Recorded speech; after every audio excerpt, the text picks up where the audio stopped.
ভাস্কর্য। অষ্টাদশী মেয়েটি সাজগোজ করে দুয়ারে দাঁড়িয়ে আছে।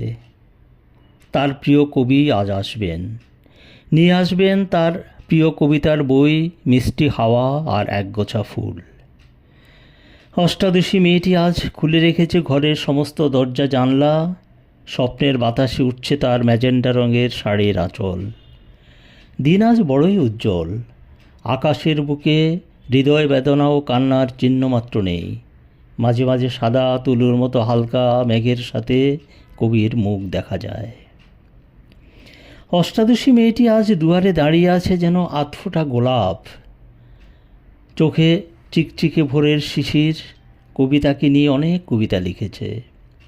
কবির চোখে সেই পৃথিবীর সবচেয়ে সুন্দরী নারী, তার জন্য অপেক্ষা করা যায় লক্ষ বছর। অষ্টাদশী মেয়েটির নিঃশ্বাস প্রশ্বাস ঘন হতে থাকে, ওঠানামা করে বুকের বৈভব।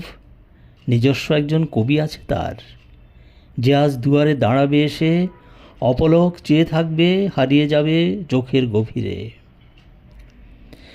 কিন্তু হায়, দিন ফুরিয়ে গেল, হস্তাচলে ডুবে যেতে থাকলো গোধূলির আলো।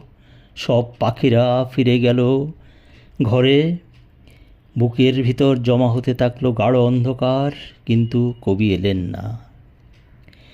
অষ্টাদশী মেয়েটি ধীরে ধীরে জমাট বেঁধে হয়ে গেল একটি অপরূপ ভাস্কর্য।